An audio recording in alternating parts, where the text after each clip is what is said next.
আমার নাম সীমা আর আমার বোনের নাম রিমা। আমরা দুজনেই যমজ। বোন আমার থেকে 1 মিনিটের ছোট ছিল। আমরা দুজনেই একে অপরকে নাম ধরেই ডাকতাম। ছোট থেকে আমরা একসাথেই সব কিছু করতাম, সেটা খেলতে যাওয়া হোক বা স্কুলে যাওয়া। ছোটবেলায় আমরা জামা কাপড়ও একই রকম পরতাম। আমরা নিজেদের মধ্যে কোনোদিনও ঝগড়া করিনি। আমি তো বোনকে খুব ভালোবাসতাম। গ্র্যাজুয়েশন কমপ্লিট করার পর বাবা আমাদের দুই বোনের বিয়ে দেওয়ার জন্য ছেলে খুঁজছিলেন। বোন আমাকে সব সময় বলতো যে দিদি, আমাদের দুজনের বিয়ে যদি একই বাড়িতে আর একই সাথে হয় তাহলে কত মজা হবে বল। আমিও বোনকে বলতাম, হ্যাঁ বোন, খুবই ভালো হবে যদি আমরা একই সাথে একই পরিবারে থাকতে পারি। ভগবানেরও হয়তো তাই ইচ্ছা ছিল। একদিন একটা সম্বন্ধ এলো আমার জন্য।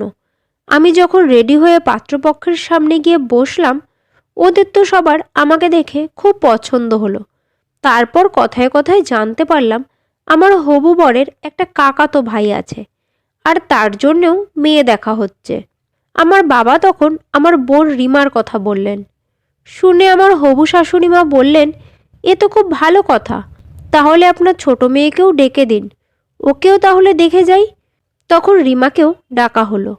আমাকে আর বোনকে দেখতে প্রায় একই রকম, তাই আমার বোনকেও ওদের খুব পছন্দ হয়ে গেল। আর দুই বাড়ির বড়রা কথা বলে আমাদের দুই বোনের বিয়ে তাদের দুই ছেলের সাথে ঠিক করে ফেললো। আমরা দুই বোন যা চেয়েছিলাম ঘটনাক্রমে আমাদের সাথে তাই হলো। তারপর একটা ভালো দিন দেখে আমাদের দুই বোনের বিয়ে একই মণ্ডপে হয়ে গেল। আজ আমরা দুই বোন খুব খুশি, কারণ আমাদের দুজনের বিয়ে একই পরিবারে হয়েছে। ছোট থেকে আমরা একসাথে বড় হয়েছি, আর বিয়ের পরেও আমরা একসাথেই থাকতে পারবো। আমার স্বামী অজয় আর অরুণ ছিল আমার বোন রিমার স্বামী। আমার শ্বশুরবাড়ির পারিবারিক ব্যবসা, তাই ওরা দুই ভাই একসাথে ব্যবসা দেখাশোনা করত। আর আমাদের রান্নাবান্নাও একই সাথে হতো। আমার আর আমার বোনের ঘর পাশাপাশিই ছিল। আসলে আমাদের দুজনের ঘরের দেওয়ালটাই শুধু আলাদা ছিল।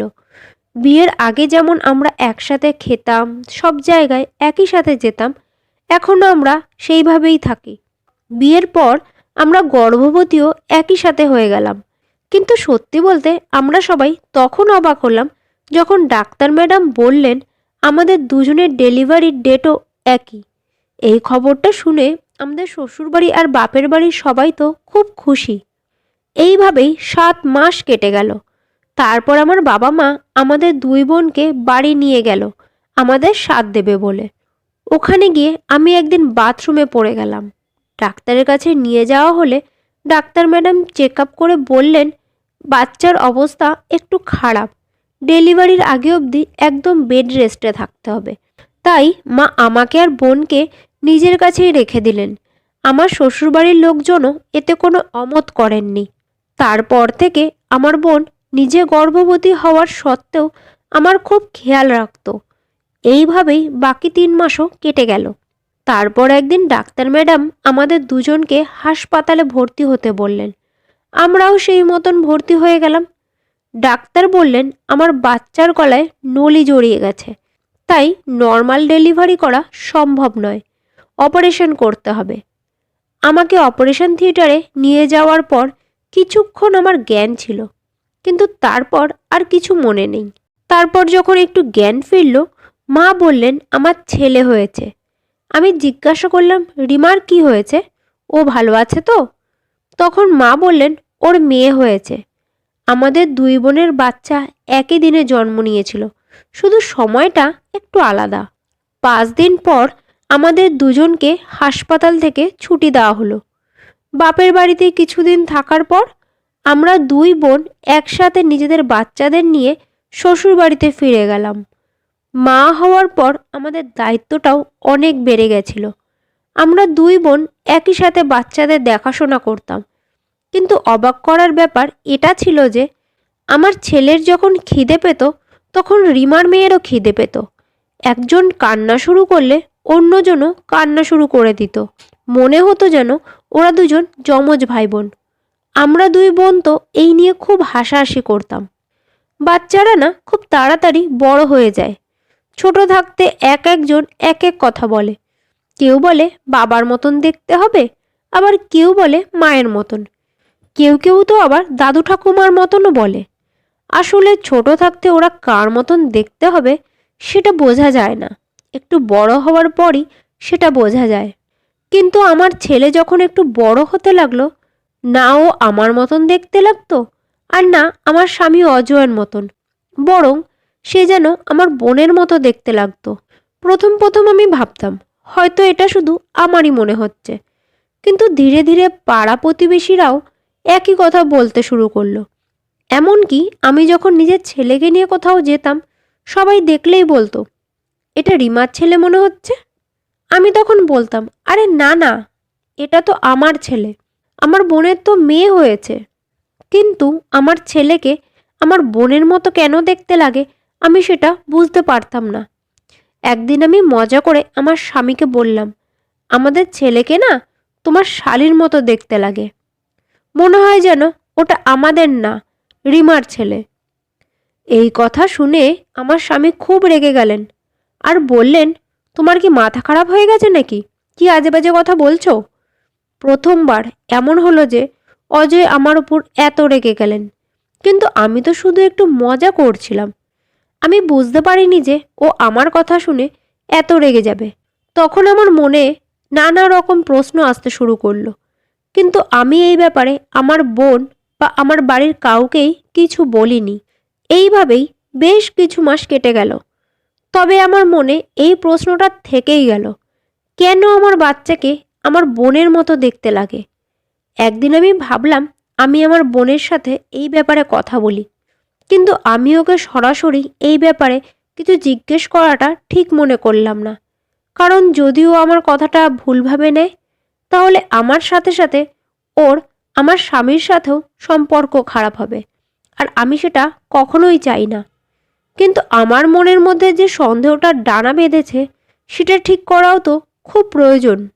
তাই আমি একদিন মজা করে আমার বোনকে বললাম, দেখ, আমার ছেলে না না আমার মতন দেখতে হয়েছে, আর না তোর জামাইবাবুর মতন, ওকে তো একদম তোর মতো লাগে। আমার কথা শুনে রিমা একটু হাসলো আর বলল, যাই, রান্না চাপাতে হবে। এই বলেও তাড়াতাড়ি সেখান থেকে উঠে চলে গেল। কিন্তু রান্না তো কাকি শাশুড়ি করে নিয়েছেন, তাহলে ও মিথ্যে কথা বলল কেন? আমি তখনই বুঝে গেলাম যে ও আমার কাছ থেকে কিছু লুকোনোর চেষ্টা করছে, কারণ আমি আমার বোনকে খুব ভালো করেই চিনি। এবার আমার সবার উপরে সন্দেহ হতে শুরু করলো। নিশ্চয়ই আমার কাছ থেকে কিছু গোপন করা হয়েছে। নানা ধরনের খারাপ চিন্তাভাবনা আমার মাথায় আসতে থাকলো। আমি আমার স্বামীকে সন্দেহ করতে লাগলাম। মনে মনে ভাবলাম, আমার স্বামীর সাথে আমার বোনের কোনো খারাপ সম্পর্ক নেই তো? আমার আর শ্বশুরবাড়িতে থাকতে ভালো লাগছিল না, তাই আমি কিছুদিনের জন্য নিজের বাড়িতে চলে গেলাম। প্রতিবার আমি আর বোন একসাথেই বাড়ি যেতাম, কিন্তু এবার ওকে কিছু না বলে আমি একাই বাড়ি চলে এলাম। আমাকে একা বাড়িতে আসতে দেখে মা জিজ্ঞেস করলেন, কি ব্যাপার সীমা, শ্বশুরবাড়িতে কিছু হয়েছে নাকি? এবার তুই একা বাড়ি আসলি? আমি মাকে বললাম, জানো তো মা, কিছুদিন ধরেই না আমার মনটা একদম ভালো লাগছে না, খুব আজে বাজে চিন্তা ভাবনা আসছে আমার মাথায়। এইভাবে চলতে থাকলে তো আমি পাগল হয়ে যাব।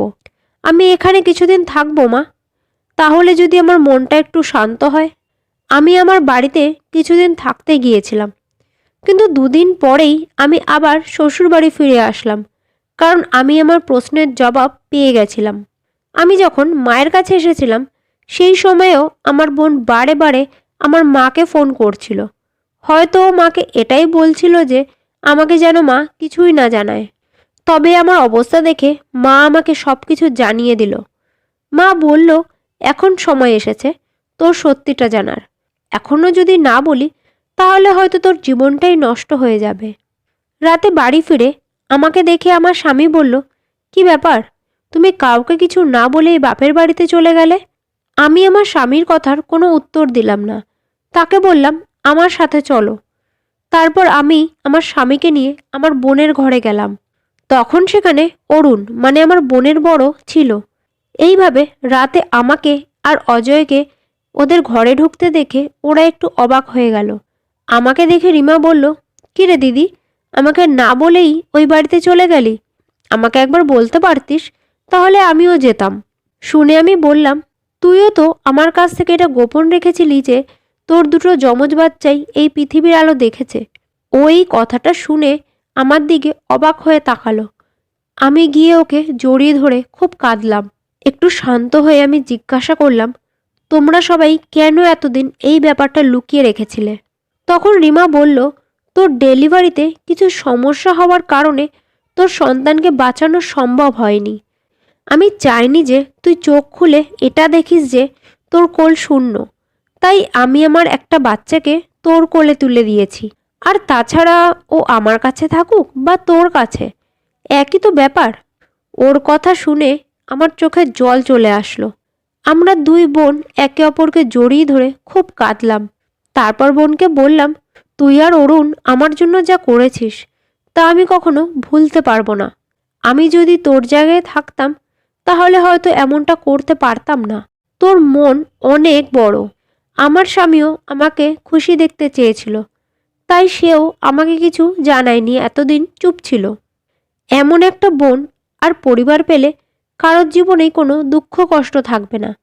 আমি আমার বোনের কৃতজ্ঞতা সারা জীবনেও ভুলতে পারবো না।" বন্ধুরা, আশা করছি আজকের এই গল্পটা আপনাদের ভালো লেগেছে। যদি ভালো লেগে থাকে তাহলে ভিডিওটাকে একটা লাইক আর চ্যানেলটাকে সাবস্ক্রাইব করার অনুরোধ রইল।